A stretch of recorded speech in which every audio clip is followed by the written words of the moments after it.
이른바 검언 유착 의혹을 폭로한 당사자 이철 전 밸류인베스트코리아 대표가 오늘 검찰 수사심의위원회 소집을 신청하기로 했습니다.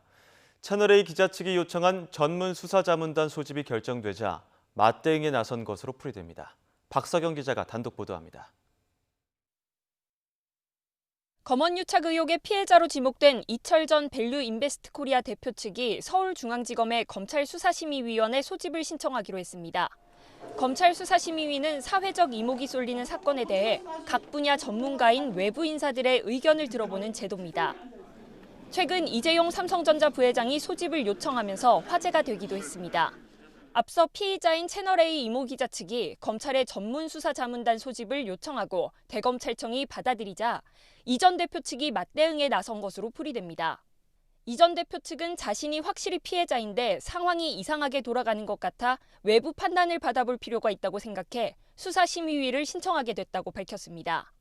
전문 수사자문단은 전문가들이 중요 사안을 심의하고 권고적 효력을 갖는다는 점에서 수사심의위와 비슷합니다. 다만 위원 위촉이나 안건 선정 권한이 검찰총장에게 있고 현직 검사나 교수 등 법률 전문가로 구성된다는 점은 다릅니다. 수사자문단은 총장의 영향력이 클 수밖에 없는데 윤석열 총장 최측근 검사장이 연루된 사건이다 보니 공정성을 의심하는 목소리도 나오고 있습니다.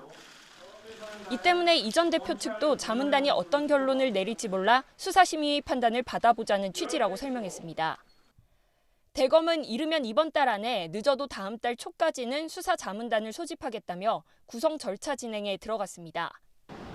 다만 총장이 소집을 결정하는 수사자문단과 달리 수사심의위 소집 여부는 검찰시민위원회 판단이 선행돼야 해 실제로 열릴지는 미지수입니다.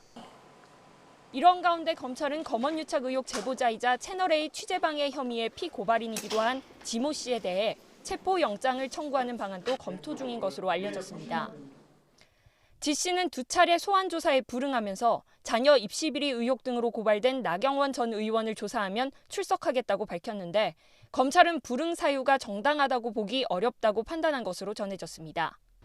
검언유착 의혹 수사를 두고 검찰 안팎에서 갈등이 불거지는 가운데 사건 관계인들이 잇따라 외부 판단을 받겠다고 나서면서 대검과 수사팀의 고민이 더욱 깊어질 것으로 보입니다. YTN 박서경입니다.